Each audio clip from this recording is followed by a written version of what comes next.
Hey, I'm Dave Levinsky. I'm the president of PlanPros, and today I'm going to talk to you about a 5-year business plan template. And when I talk about a 5-year business plan template, in a way, the words 5 years shouldn't even be there because almost every business plan should be a 5-year business plan. Now, can you accurately project 5 years in the future?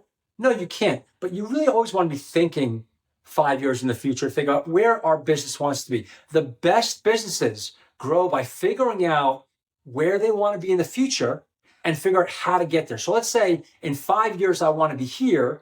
Well, how do I get there? Well, what do I need to accomplish in the next month to get me on the path, on the trajectory getting there? What do I need to accomplish the next month, the next quarter, the next year, the next 2 years, the next 3 years to get there? You don't just go from here to there. It's steps of accomplishments. So that's why 5 years is really important, so that you can map out the steps. And that's going to be your map out of steps, also known as milestones. It's going to be in the operations plan of your business plan. We're going to get there in a second. So let's walk through your 5-year business plan template. What's included? First thing we start with is your executive summary. Your executive summary is a summary, as the name says, of every other section of your business plan. You want to start with a very succinct 1 to 2 line explanation of what it is that your company is and or does, so that investors, lenders, other readers clearly and quickly understand what it is your business does. If not, many times, if they're looking at a lot of plans, they're not going to get past that first paragraph. So you want to very concisely explain what it is that your company does. I'll come back to the executive summary in a minute after we go through the other sections.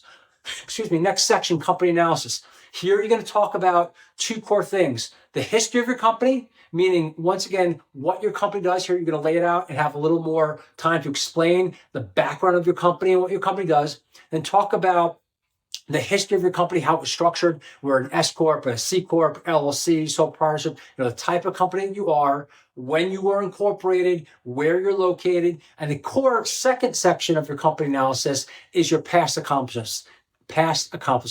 Your best indication of future success is what you've achieved in the past. So if your company is a startup, you can talk about, hey, we named our company, we created a company logo, we have already recruited or started recruiting this person, we've already found great space, etc. If you're an existing company, you can talk about every accomplishment you've completed in the past: sales milestones, employee recruitment milestones, customer milestones, etc. So that's your company analysis. Next section of your business plan is your customer analysis. Who are the customers that you're serving as precisely as possible? If you're serving consumers, are there any gender attributes, age attributes, psychographic attributes that define that specific customer? If you're a B2B company, you're serving businesses. What is the size of the businesses you're serving? We're serving companies from $5 million to $50 million. Who are you serving? Are you serving the owners? Or do you have a product or service that you're going after the human resource manager? So as succinctly as you can, talk about who those customers are that you're serving and what their precise needs and desires for the products or services that you're serving. So, hey, they're in the market for this product that we offer. Their key desires are they need reliability, they need speed, they need high performance, they need fair pricing, etc. So you want to talk about what who the customers are, and what their precise needs are. Next section of your business plan is your industry analysis. Here you're going to talk about what industry you're serving, what is the size of that industry, what are the trends affecting the industry. Is it growing? Is it shrinking? What trends are affecting that industry? Next section of your plan is your competitive analysis. Here you're going to go through your key competitors. What are their strengths? What are their weaknesses? And most importantly, what are your areas of competitive advantage? Why are you going to be successful? And this is what readers need to know, that you're not just another Me Too player, that there's something unique about your company. We do this better. Here's why we're going to be successful. We have the better management team. Our products and services are faster. They're more reliable. We are in a better location, so that this and that. So areas of competitive advantage are critical. Next section of your business plan, your marketing plan. Here's where you talk about the 5 Ps. First P being product. product or service. Here's where you're going to really explain the products and services that your company offers. Next, we'll go into price. We'll talk about here, are we the premium price provider, and what is our premium price and what is our branding? Or are we low price, or are we medium? So here you talk about your price and your branding strategy, which is clearly related to your price. Next is promotions. Promotions usually takes up a large part of your marketing plan. This is how you're going to attract new customers. So are you going to do television advertising? Are you going to do pay-per-click ads? Are you going to do press releases?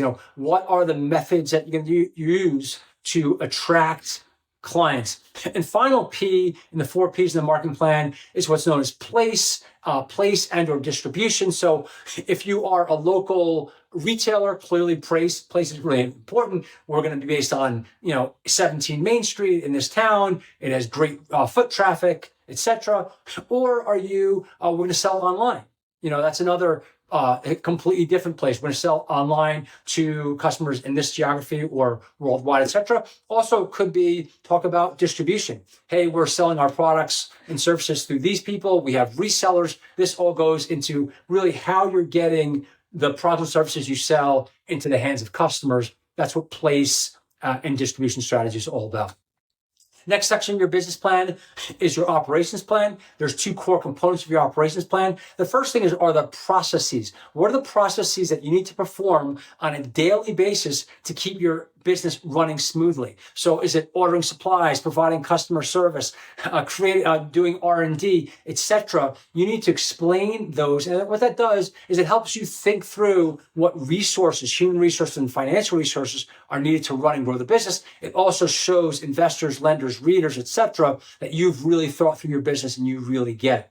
Next part of your operations plan are your milestones. What do you need to accomplish over time, and what do you plan on accomplishing over time to reach your 5-year goals? So in the, usually we break that down by quarter for the first year and annually for 5 years, what you plan to and what you need to accomplish. Hey, in Q1, we're going to open shop. In Q2, we're going to hit 10,000 revenues. In Q3, we're going to hire our VP of sales. In Q4, we're going to do this. So it really just shows your key milestones, and it shows that you're very focused. Because yes, if you want to get to, let's say your long-term goal is 10 million sales, no one goes from 0 to 10 million sales without hitting other milestones. And it's very hard to just have that one huge milestone in mind. You really want to focus on smaller goals and milestones and achieve those on your path to those huge milestones.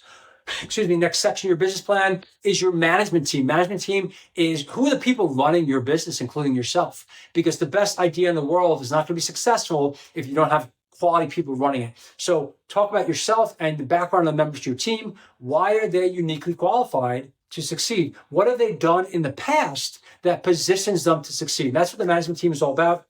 Explain your team, explain their credentials, and why they're qualified to succeed. If you have any blatant gaps, let's say the VP of sales example, we need to hire a VP of sales. Talk about the fact that you don't have that person right now, that you're going to recruit that person at some point in the future, and when, and what are the qualifications? Here's what we're looking for. We're looking for somebody with these qualifications. Shows that you've thought through your business once again, shows that you're smart, shows that you're thinking in the right way. Also in your management team section, if you do have any board members, board of directors or board of advisors, put them there. It gives credibility to you. Talk about their backgrounds and what they're going to do to help your company succeed. That's what you want in the management team. Next, financial plan. Here you're going to talk about how your business generates revenue. Or if you're a nonprofit, you're going to talk about how you're going to bring in donations. And for for-profits, how you bring in revenues. You're going to talk about your how much funding you might need and what the key uses of that funding are. And then you're going to show your what we call your top line financial projections, not your full projections, but what your expected revenue is going to be for the next 5 years, your expected profitability over the next 5 years. If you're looking for equity funding, you want to have a section called your exit strategy. Equity funders only get paid when they can sell the equity, and usually that's on what we call an exit event, when you sell your company or take it public. So you want to talk about what your exit strategy is there. Next section of your plan, your final section, is your appendix. Here's where you can have your full financial projections. That's your full income statement, your full balance sheet, your full cash flow projection. Also, any other information that's going to help prove the viability of your business to others. May that be documents with intellectual property. It could be customer lists. It could be, hey, we found the perfect space and here's a layout of the land. And it could be interior design specifications of how you're going to build out your store, etc. Anything that you've done, you've accomplished that proves or helps show readers that you're really going to be successful. We want you to stick that. We want you to place that elegantly into your appendix. So those are the key sections you're planning to include. I hope you found this helpful. Any other questions, please visit us at PlanPros.ai. PlanPros.ai. We are here to help you create a great business plan quickly and easily and as effectively as possible. Wish you the best of luck.